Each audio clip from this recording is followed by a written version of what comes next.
Hi everyone, welcome to On the Record. I'm Nthabiseng Mosieane, and we've reached the end, but not quite yet. Today I've got one more conversation, and it is with Thembekile Komani, who plays Mzinzi. Thembekile, welcome to On the Record. How are you? Hello, thank you so much. I'm good. How are you? I'm excellent, thank you. I'm really good. Okay, cool. So we're gonna get into it. So I have been a viewer of BloodPsalms, right, from episode 1 up until episode 10. I think episode 11 was a surprise interview. A surprise episode. I'm not sure. But episode 11 for me, out of all the episodes, is clearly like the most difficult to understand and the most challenging. But if you were to be able to explain, just in general, right, BloodPsalms to the next person, how would you be able to explain this world? Wow. It's hard to explain. First of all, BloodPsalms is a different show. It's not just anyone can watch and understand, especially if we are not updated about certain stuff. But for me, I'd say it is just a reminder of who we are as Black people, Black African people. It's reminding us of our background as Black African people. It's teaching us about our kings and queens, ancient kings and queens, and gods, that we have kind of turned our backs into, and we have now focused on the Western, and we've forgotten about our own. I mean, umzekelo amaXhosa, we have kings like aboNtsikane kaGapa, but we hardly speak about those. So BloodPsalms, especially for me, it has inspired me to dig more of who I am, where I'm coming from, who are the kings that were there back then. So it's just that. And also there's these tribes and cultures that we are introduced to BloodPsalms. When you watch, you will understand, and you can decide for your own, if as umXhosa, where do I fit in, as umSotho, where do I fit in, and all. So it's just a reminder for me. It is a reminder of who we are as the people. Yeah. So I remember when I first came to an understanding of BloodPsalms and what BloodPsalms was about, and I remember I kept saying it's pre-colonial, and a lot of times I was told, no, this is pre everything.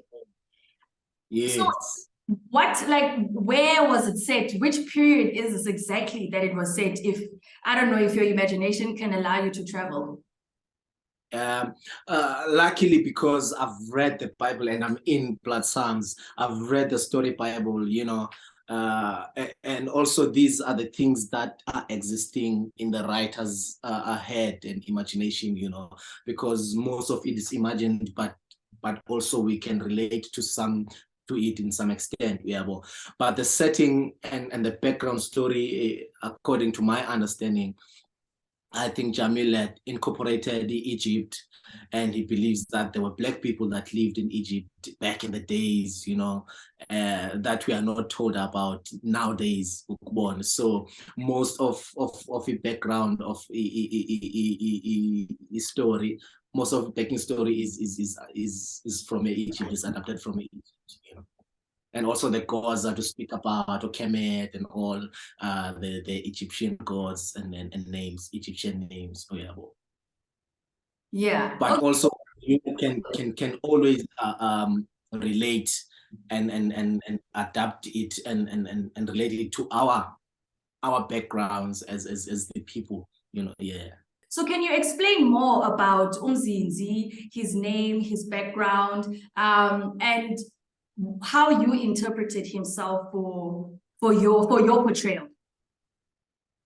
Well, Mzinzi, the name firstly means being grounded, and being firm, having a strong back, uzinzile, like you're firm, grounded, yeah. Yeah, awulofokofoko if ngayibeka ngesixhosa awugunda, yeah, so that's what it means, Mzinzi.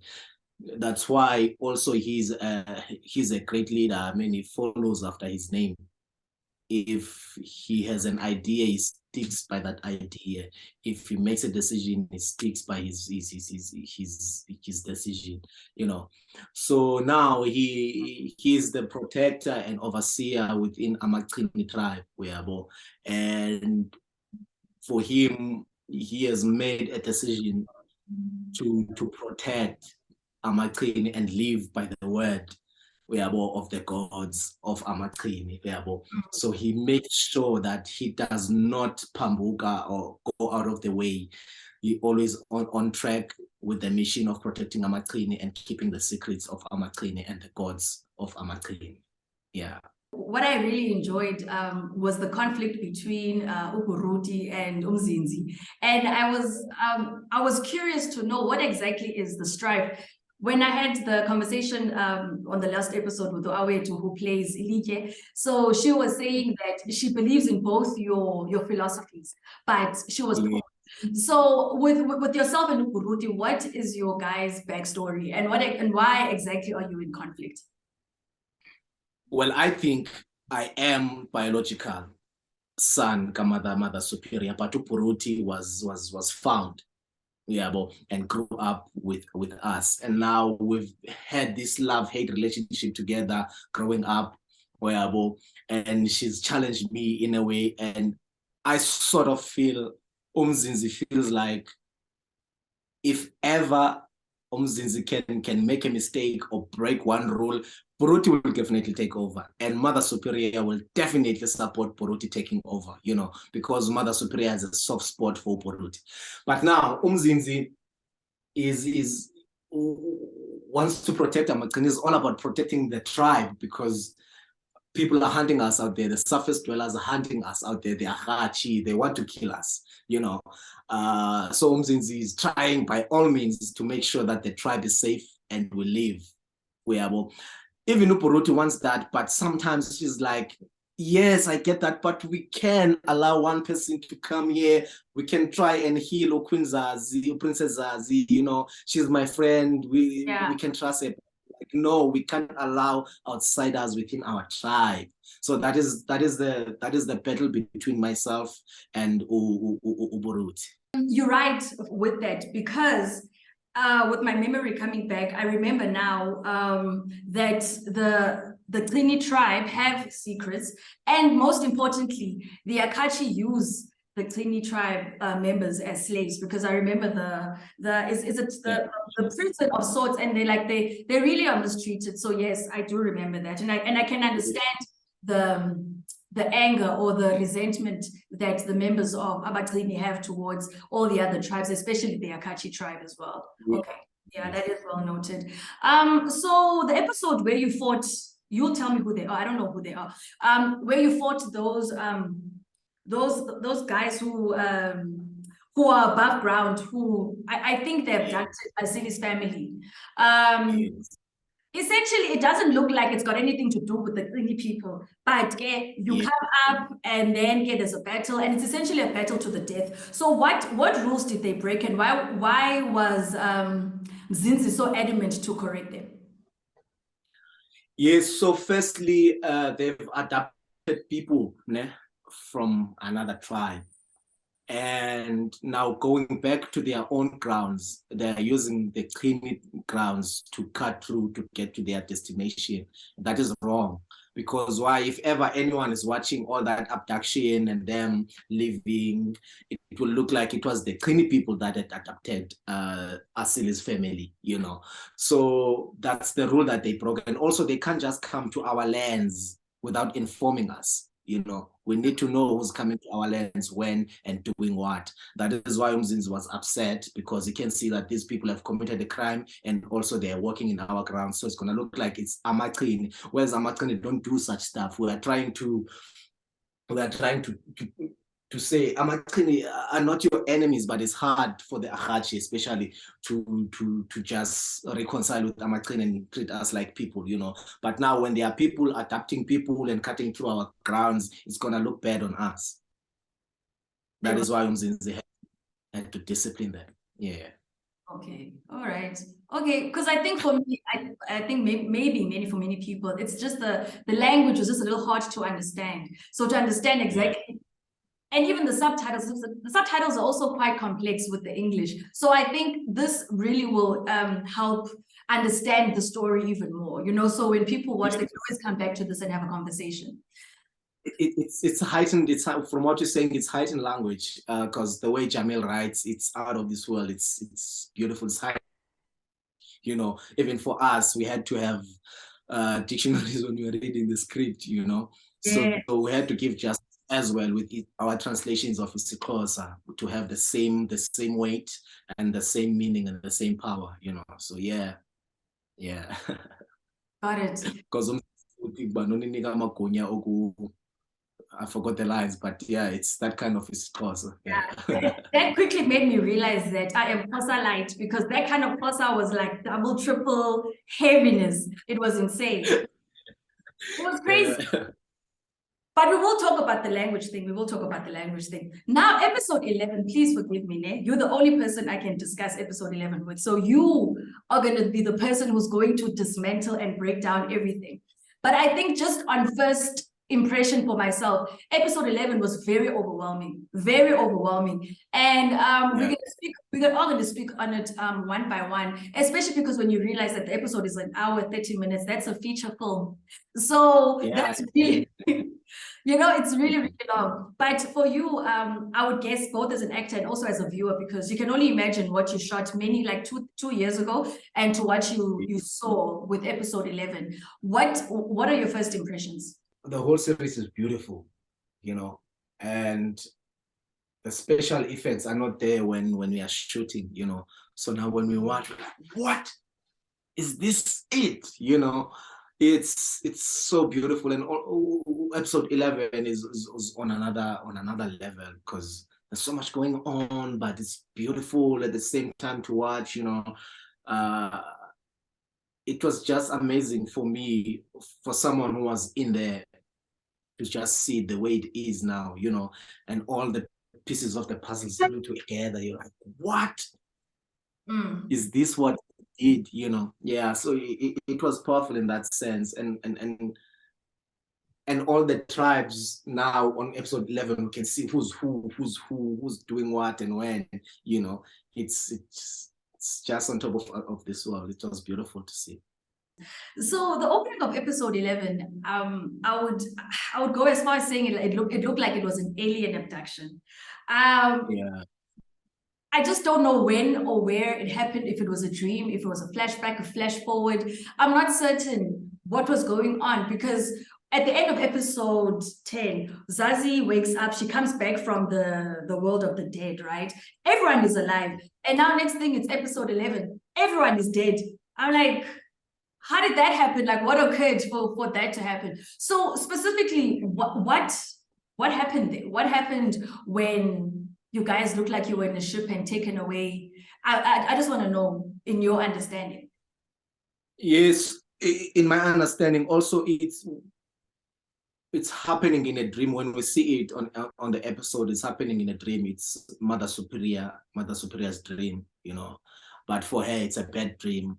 But for my understanding, it's something that happened before, you know, when something that happened before Amaqini were killed, but Horace found us. If you notice in the episode, Amaqini have an operation that goes down here and here. Yeah. If you're not, yeah. So when that abduction was happening, because we are taken out from graves, and Horace takes us to his whatever room he's using to, so he's giving us life. Okay, we see that man, but who is he? So who is the character of Horace?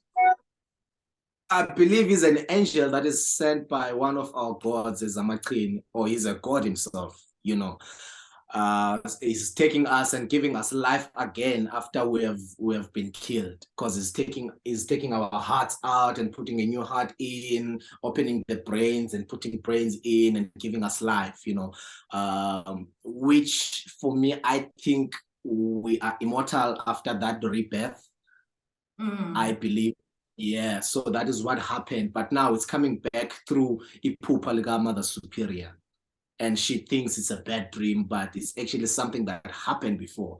It's kind of a memory, but she does not remember that it's a memory because she was dead when it happened. Yeah, she only remembers life after that. Yeah. And obviously, your memories would have been wiped out from that situation. Yes. Because how do you explain a ship coming from nowhere at that time? And it pauses real life timing. Yes. Everyone is, if you see the Akashi soldiers are on pause because something different that is happening from a foreign space. You're right, you know, because but this is just making me think that, like, in terms of philosophy and belief and just higher thinking, a conversation with Jamil would be interesting, just to speak on what he believes what civilization was like before, like BC, before Christ, because it speaks to that, right? Because now there's so many elements. But anyway, my head is moving fast. Let's let's continue. Okay, and now we are at the midpoint essentially of we've seen everything that's transpired throughout the whole episode, but just to be more focused on you. So we see that, okay, the Clinies are getting ambushed and they're getting attacked.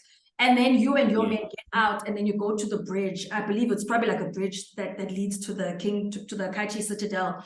And then, so what was the focus and the purpose of that mission? So when Mzinzi leaves the caves, he's saying Abandwana are hungry and have no water to drink, you know. So there were other 20 people that went to scavenge for food and for water. So Mzinzi and his troops, they went behind those people to go and support that mission, you know, because people are starving inside the caves. But then while getting water out there, they were ambushed by Akashi.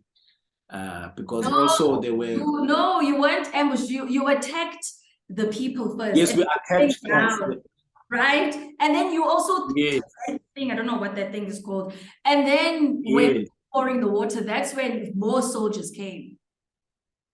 Yes, but when he used an arrow, there were other Chinis that were trapped and kept down there before we got there. Yes, they were. Yes. So we went to free them because they went before us to get the water and scavenge for food. So we went to free them. We attacked the ones that are on top of the beach for us to get down there. So that's why, but then when we got there, when we got there, more Akachi soldiers came and we were trapped. Damn. Sorry, I'm sorry about that. So Uzazi, ne? She's got the gate, like we finally get to see that she's the only one who's able to open the door. Because even Horace, at some point, he also tried, but he couldn't. We do see that part in the episode. So, but for her to be able to open the door, she sings the Blood Psalm, ne? And then it starts like moving. But I think for me, what I realized that the more she sang, the more people disappeared. And I was like, oh, this is frightening and this is scary. And I know this is just a conversation between us, but what in your, I don't know, interpretation, why was that happening the more she sang the Blood songs? I don't know for sure, ne? But I have a feeling, you know, because we've seen Uzazi transformed, we've seen her powers, ne? So I'm angry because Uzazi was able to stop a whole meteor from destroying her land. But Uzazi could not save herself throughout the whole season. But that's a personal gripe of mine. I won't answer. Yeah. As you were. Yeah, so we've seen her, but now she bent, and Uburuti convinced Mother Superior that we need to take Uzazi to Izamzam. And remember, for Amakini, Izamzam is a sacred place. You can't just go there, especially for an outsider, you know. But there's something that happened, and it took me by surprise. Oh, actually, Izamzam did not reject Uzazi. She was actually taken in and spoke to the god or the angel that was there. She was shown images and all, and she came out with messages, and she came out and she was healed. Yeah. And I've been wondering about why that happened. Why did it not reject her? Because this space is sacred, and for an outsider like Uzazi, for it to allow her in and come back unharmed, it's confusing, but there's something there. And also she transformed. What if also she has the blood of Amakhin? That is why Zamzam took her in and she got out healed, and she can read and sing the BloodPsalms song. So I think it's mainly that, because that's what happened. And as she was singing the Psalms, people were disappearing. For me, I felt like it's Judgment Day. We, as people like you and I and everyone else, we were told of Judgment Day, and we were told that uzoma wedwa embuzweni ngenye imini ngelinye ilanga, and I feel that's what was happening by singing that BloodPsalms. Uzazi was actually breaking the code, okanye whatever, for Judgment Day. But now is the Judgment Day, because you've sang the BloodPsalms. Yeah, that's why everyone is disappearing individually, But also, I think it's what Jamil needs to explain, because BloodPsalms is heightened. Is heightened. I've also gotten on a journey to start researching about these things, because there's mentioned through BloodPsalms, those who are guarding the doors, who Osiris is watching them and he knows them. So the gods are watching. That's why I feel like I need to research more. Who is Osiris? Because Tina, we are introduced to Jesus. Who's Jesus? He's the Western God, but why are we not finding out more about Osiris? Like I was saying earlier, we have neglected everything about Onseganega Kaapa. I feel like Muslim people are the only people that have stick to their religion and are following the God that speaks to them. Amaxhosa, we are supposed to be praising Ukamata, but we are not doing that. Instead, we are praising Jesus. And I feel like if we can relate the whole show to our lives, I feel like Amakini are a resemblance of Abantu Abamnyama, like African people. We are believers. We believe. That's why we follow Christianity a lot. We would do anything to go to church and pay our tithings. I don't know whether we're praising God, Jesus, or Fundis, but we believe as Abantu Abamnyama, as the people. So I feel like I'm actually a reflection of that, because Nabo, they have this thing that they believe in. We need to keep this secret sacred. We need to keep the Zamzam sacred. It's our secret. We have to guard it and all. So I feel like that is what is happening with the BloodPsalms. Okay, Prophet Komani, I hear you. I hear you. That is deep. Like, I think it's really a conversation for a food for thought, rather. It really is food for thought. So the last time that we see you or see your character is when you got whipped, right? For what happened. But what's curious about your character and leaves a very big question mark is you are the only character we do not see disappear. Yes. Everyone else disappears except Queen Asi's family, Zazi, and King Licha. So there's something to be said about that. There's something to be said about how special Mzinzi is. And what do you think? I'll keep asking you, what do you think? For me, I think also is his intentions. The fact that we don't see him disappear, I feel like he's still somewhere there. He did not disappear, he's still living somewhere. When he gets whipped there, one of the Akachi soldiers is coming to call the rest of the soldiers to come because they are being under attack. So I'd like to believe they left him alone there. He will recover and find his feet again and go wherever he needs to go. So he does not disappear. We don't see him disappear. That means he still lives. He will still live. And I also, it's mainly because of his intentions towards the mission that he's always had, to protect the sacred. Yeah, so like the BloodPsalms is saying, those who guard the gates, we are watching you, we can see you as the gods. So I feel like he's in a safe space. If maybe we say okay, he disappeared, maybe he will go to heaven. As for others who have done whatever they did wrong in their living, they will go to hell. But I feel like Mzinzi will still see him. He did not disappear, because if we look, it's him, Uzazi, Queen Asili, and Utatakazazi that did not disappear. So that means there's. But Abantu from the other tribe there wasn't a survivor from the fourth tribe. There wasn't. There wasn't a survivor from the fourth tribe. Is it the Khulua tribe? No one survived from the Khulua tribe. Yes, no one survived there. Everyone disappeared, right? But so what my point is that 3 of the 4 tribes survived, not the 4th one.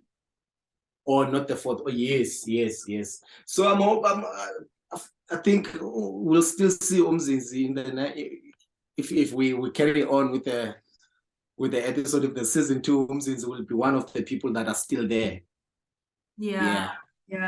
For me, it's just interesting that not we have Tawi, we have Trini, we have Akachi, we don't have Khulua. So I was just like, that's interesting to me. Uzazi, for me, I'm very upset that Zazi didn't see what's on the other side of the door. She ran away. And the last thing that we see is Zazi, I think, standing, right? We do see the last scenes, but I'm like, why couldn't you just stand and just see what's beyond that door? We all be wanting to see what's beyond that door from episode 1 up until this.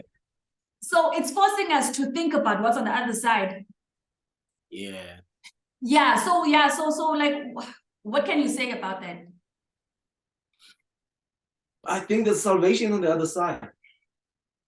What do you mean? I think there's salvation. I feel like it's where we'll find our savior. It's where sizawujaja uba sizawugwetywa khona xa kufika imini yomgwebo. It's where kuzawuthwa, oh, wena iza ngapha. But I feel like that's why they were guarding that door so much, because they don't know what's there. No one knows what's there until we get there. We saw King General, the role of General known, and the role that is played by Nthabiseng. But on the other side, when General had a swollen eye and he thought he was dying, but then was tricked by Nthabiseng to go in the water, and he came out old, and Nthabiseng was growing younger again, his role, So I don't know if it's like an upside down. If you enter from the other side, there's something different that happens, and you enter from the other side, something different happens. But I feel like it's that, you meet what you've been praying on. Maybe I will finally meet God and then Atum, all these gods that we've been praying on. I feel like it's that. I hope there's a season 2 to show us about what happens on the other side of the door. To answer all of these questions. I don't know why, but it just popped into my head. When they disappear, where could they have gone? So if you remember from the other tribe, Yes. Where Chopaya, when he's about to kill his brother's wife, but then Oposa, he stops him by stabbing him. Where Chuba, don't be too naive, because we are all going, because I say, oh, you know, we are all going there. And after he said that, he started disappearing. So I feel like Lizul, just like Christians, we are taught to go to church to work for our place in heaven, you know. So on the last day, when we go through Isiwoko, only the gods that are there will decide whether you are going left or right. And left or right is either heaven or hell, you know. Yeah, so I think them disappearing, each one is going to their destination of Isiwoko. Yeah. Yeah. Okay, well then I guess this leads me to my last question regarding the season finale and episode 11 and the events of the last episode. We've really just come full circle, right? And we've seen Uzazi, we've seen everything, and she's alone. And for me, it's just I've got my I guess resolutions with how the season came to an end. What are your final thoughts of the season of BloodPsalms season 1? It was a powerful finale for me. It was a powerful finale. It was great to watch. Well, I've binge watched all the episodes. Yeah, well, I've enjoyed them thoroughly. Yeah. Also, I enjoyed episode 11, the last episode. It's just amazing, and it's giving me hope. It's giving me hope that we'll have more answers answered.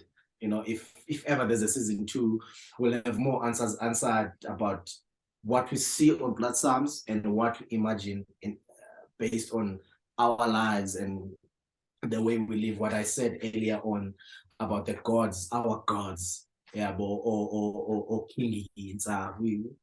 I feel like if ever we keep neglecting this history in the next decade, abantwana abazalwayo esikolweni will not care about such, will not care about our background, will be Western, will be following the Western ways of doing things, you know. So I hope if there's a season 2, and I wish there is, more answers will be answered, and I wish that a lot of people will start digging and learning and researching about who we are exactly.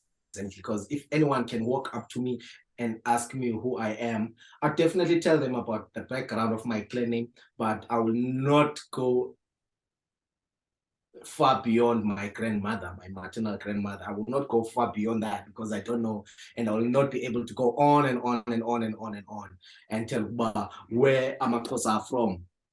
Because there's a saying about Namazulu, we were one and all up until we split, and but I don't have enough information about that. So now BloodPsalms has made me curious to find out who am I? Who am I? Yeah.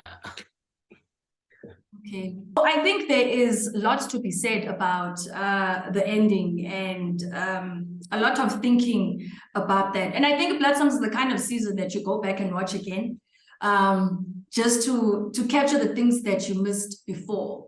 Yes. Yeah, I think there's a reason why it's like an hour plus, because there's so much information, so much to understand and learn and unlearn and research. Yes. Yeah, that's understood. So we're just going to get into your reasoning behind taking Mzinzi, working on BloodPsalms. So how was portraying Mzinzi for you? How was the preparation? How was the execution? Wow,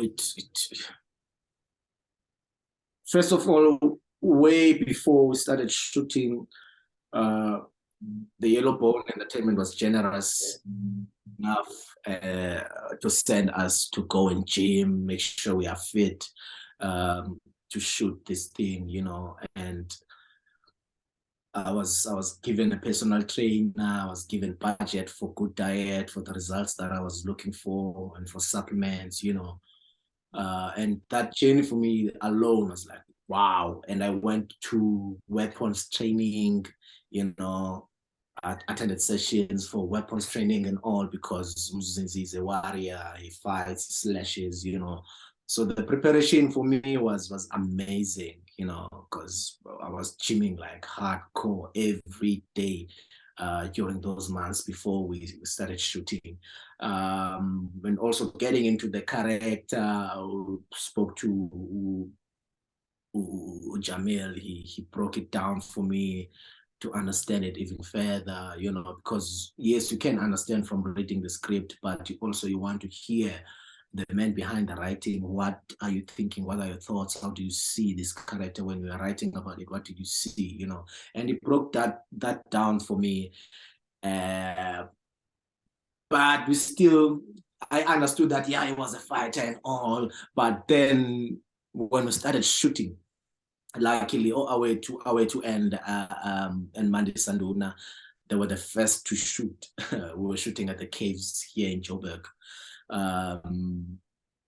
They came back from set, they were like, yo, it was hectic. The caves are this low, you know, you need to crouch to get through and all. And also that gave me a bit of understanding of what am I going to face, you know, in terms of this character to life, you know. And when it got to the caves, I was like, wow, so this is what you guys were talking about. And luckily also my costume, the skirt that Mzinzi was wearing had a huge rubber material around the waist. And it restricted my movements in a way. I could not walk up straight like a normal person. So I had to crouch in a way. And for me, that was a blessing, because that was my character created there. I kept that crouch because I had no other choice. I had to crouch for me to be able to walk normally. But then I added those English animalistic. Animalistic. Yeah, I added those animalistic movements. You know, I understood Guti. This guy is half hyena and half human, but when the two are living together at the same time, how is he, you know? And also my background of theater helped me a lot in terms of finding the character, you know. Yeah. But also Uchamil on set, he would some days would just allow us, because there's a Makini, if you can see, it's mostly people who are from theater. Myself, Awetu, Sisfani, Swa, and Umandisa. And on some days on set, it would be like, hey, listen, do that theater thing of yours. Don't worry about camera. We'll find you. Whatever happens, happens. Do your thing, you know. And that alone gave us so much freedom. And you don't get that from a lot of directors. A lot of directors are like, no, I want you to do this and do that alone, you know. But with Jamil, it's like, be yourself, do whatever. I will follow what you are doing. Don't worry about my camera crew. They are there for you. I remember one time, I forgot the guy's name. He was a focus puller. He came to me and said, hey, Bafo Yang Sugolis, I'm trying to find you when you are moving. I have to run behind you and try and because the focus and all that. I'm like, good man, that's keys. Yeah, but that's the beauty. No, that's the beauty of it, because we don't know, we don't have a secret code for this thing. I can punch in this code and I've cracked the inners, you know. We don't have that. We are keep on trying to find it every day. We never got it, but we are trying. Yeah. That's why some characters are just beautiful to see, because we don't understand, but how did that come about, you know? Yeah. That's brilliant. You know, and Mandisa said the same thing, Awetu said the same thing, and you're also saying the same thing about your theater background. And what I picked up about that, they kept saying that like you guys felt like you were playing. You know, Mandisa loved the transformation. She loved becoming like half this, half that, and also like maintaining her animalistic characteristic. And I think it's so wonderful to see, like, you know, your eyes and everyone just like come to life when portraying the characters you did. Yes. So also, way before BloodPsalms, I used to watch the superpower films and series. I was hooked on what is this? Vampire Diaries, and not Twilight. I didn't really watch Twilight. Vampire Diaries and Teen Wolf. And I wanted to become a vampire. I was like, oh, flip, if I would ever be able to transform, jump from a building and just land on the ground without being hurt or anything like that. But then BloodPsalms made it possible, and I was there. I was Mzinzi. It was a weird hyena with transforms, and I was like, wow. And for me, I enjoyed every moment. And I was lucky and happy that Jamil allowed every one of us to just explore, because I incorporated my dance background, my dance experience in that. I incorporated my movement experience in that. I was just playing. It was fun to be there on set. Even when we went over time, you wouldn't even feel it because we're working. We are here, we are playing, we are having fun. It was just beautiful to be part of the creation.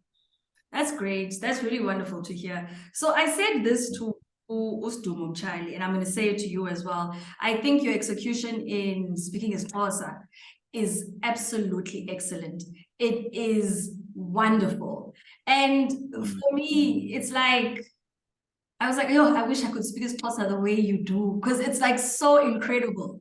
But it also, for real, like it also came across as if it was so easy for you. Was there any point where the kind of Xhosa you had to speak from your normal everyday Xhosa to the BloodPsalms Xhosa, were there any challenges faced, or was it just smooth sailing for you? There were a lot. Also, Inkosi kakhulu for the compliment. Also, we're working also with Uput Mandla, who was helping in terms of translating some of the script. But I've noticed that sometimes we are conflicting, because I'll translate before I read his translations. I'll translate my own way and read his, and then when I'm reading, I'm like, hey, we are conflicting because of Ingin, Xhosa Sengin. He's from a different section in Eastern Cape. I'm from a different section in Eastern Cape. So if I try and say what he has translated, I might not sound right because I'm not from that area. It might sound broken, Xhosa, and I don't want to sound like that. I want to be as authentic as possible. So I would be forced to go back to the scenes that we've already shot and try and sound the same with what I've shot before. And it was just a process of trying to find it every time, and I was even reading English Xhosa at that time because I wanted to just have a vocab that comes naturally when I'm speaking. Yeah, so it was not easy, because I know Xhosa Sam is when I'm speaking generally domestically like this, or with friends, it's different, because in Cape Town, I stay in Cape Town, we speak Xhosa as a Cape Town, which is different from Xhosa as a PE and wherever. But now when we're doing this show, English is heightened, so Xhosa must be heightened as well. So we have to find it every day. Yeah, it was hard. Job well done. It didn't look like it was hard at all. If you if you could take out one memorable experience from BloodPsalms, what could it be? I've had memorable experiences with BloodPsalms, a lot, different moments. But I remember this one time when we were shooting with Caves. Yeah, it's when Jamil said, okay, we're shooting this scene. We are angry about the fact that Upuruti is bringing Uzazi here and Mother Superior wants to allow the Onto. So we are angry about it. So do whatever you want, allow it, okay, it's a theater. Yeah, but that moment then, I was like, what? And when you are being given such instructions in front of everyone, so everyone's going to look at you, but are you going to come home? Are you going to come to the party with this? Or you are going to fail us? And yeah, we were doing it. And I remember at some point, I forgot my lines, because I kept on coming up there was this hill that I kept on coming up while I was saying my lines, up and down while I was saying my lines. But then I forgot my lines when I came down. When I got there, I'm talking to Mother Superior, but I forgot my lines. Now I ran back to try and remember the lines because I was given freedom to do whatever I want to do. But Jamil saw it from VT that, oh, Libele lines. And I was like, God, Libele lines. So it was such moments were beautiful, you know, even when you are fucking up. No one takes it as offensive, even though we know, but we're here to work. We are allowed to make mistakes. It's nothing big. Let's do this. But also, what I will never forget when we shot in Graaff-Reinet, it was cold. We were freezing. We were freezing. We were freezing on top of that bridge there. The scene that you saw slashing the Akachi on the last episode. I remember we're shooting with Mafa Bavuma from We were complaining every minute. When they call cut, we are getting cold. We are freezing. Our toes were like frozen. We were just dying. But we were there because we love what we're doing and we're working. We're happy to be at work. So it's moments like that that I will never ever forget. When they say BloodPsalms, I'm like, yo, yeah, yeah. But I would go there again. I would go and shoot that again without complaining. You know, yeah, we complain when we're experiencing the conditions at that time, but we're not complaining, just complaining because, yeah. So I can hear how you speak about Jamil and your relationship over the years, and we've seen you on plenty of productions that that has been produced by Yellowbone, directed by Jamil, produced by Leila. And how, in terms of your career and where it's at and your relationship with them and just the productions and everything, what has, like, how is your relationship with them like? Yes, I think you can answer it best. Yo, wow. It's funny the way we met. I mentioned Ubunmandla was helping translating the script into Xhosa. So we met through Ubunmandla when I was auditioning for Knuckle City, the role of a Duke. Ubunmandla was like, hey, Thembekile, good friends of mine from Joburg are doing auditions, and I put your name forward. They would love to be in contact with you so we can get the script to audition if you're interested. I was like, yes, I'm interested, Ubunmandla. He sent my email to Leila, and I didn't know it was Leila that I know then when we were speaking over the phone with Ubunmandla. But then when we started talking with Leila through via email and on WhatsApp, I'm like, no, I know Leila. Leila was a production manager at Magnet Theatre where I studied acting at the time in 20.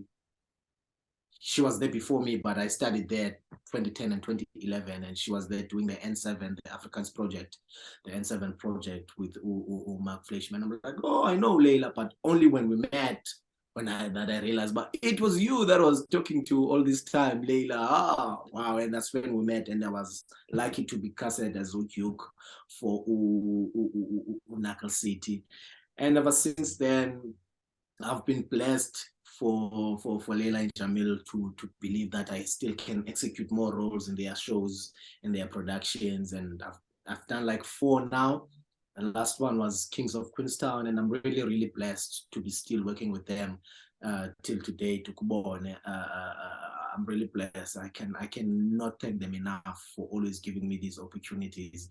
And to be honest, I feel like now I've moved to Joburg, right, this year from July, and I've been getting jobs left and right. And I feel like it's because of working with Yellowbone and Jamil and Leila, you know, because people have watched this production now, they've seen me and they feel like they also want to work with me. So they've opened doors for me and they've helped in terms of selling and promoting my brand out there. Now I'm booking jobs, even if I'm in Cape Town, I get a call, like, are you available? Yes. Without an audition, I come and shoot, you know, such things. I'm blessed.